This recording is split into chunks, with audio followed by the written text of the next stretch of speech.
Hello everyone, आज हामी पावरपोइन्टमा photo कसरी इन्सर्ट गर्ने सिक्छौँ। हामीले पावरपोइन्टमा फोटो दुई तरिकाले इन्सर्ट गर्न सक्छौँ। एउटा चाहिँ कम्प्युटरमा भएको फोटो इन्सर्ट गर्ने र अर्को तरिका चाहिँ अनलाइनबाट इन्सर्ट गर्ने। अब फर्स्टमा चाहिँ कम्प्युटरमा भएको फोटो इन्सर्ट गर्न सिकौँ। योभन्दा पहिला इन्टरनेटबाट फोटो डाउनलोड गर्न सिकौँ। अब कुनै एउटा वेब ब्राउजर ओपन गरी आवश्यक इमेजको नाम सर्च गर्ने। लाइक म चाहिँ साइबर बुलिङ सर्च गर्छु। अब यो माथि इमेज अप्सनमा क्लिक गरे यसरी इमेजेस मात्र आउँछ। अब एउटा मन परेको इमेजमा क्लिक गर्ने र यस इमेजमा राइट क्लिक गर्ने र सेभ इमेज एजमा क्लिक गर्ने।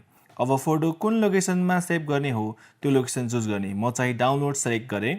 अब इमेज नेम रिप्लेस गर्न मन भए यसलाई इरेज गरेर टाइप गर्ने अनि सेभमा क्लिक गर्ने। यति गरेपछि फोटो डाउनलोड फोल्डरमा सेभ भएर बसेको हुन्छ। अब पावरपोइन्टमा गएर इन्सर्ट ट्याबमा क्लिक गर्ने र पिक्चर्स अप्सनमा क्लिक गर्ने अनि दिस डिभाइसमा क्लिक गर्ने। अब हाम्रो इमेज भएको लोकेसनमा जाने, इमेज क्लिक गरेर ओपनमा क्लिक गर्ने।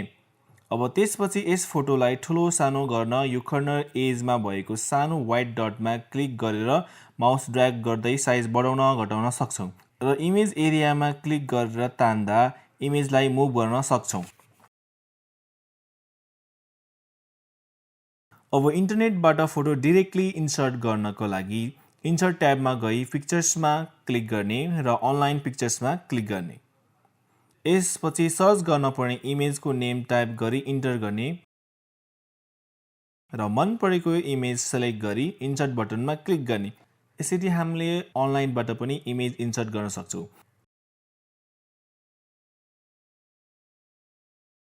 अब यसलाई स्लाइड सो गरेर हेरौँ है त।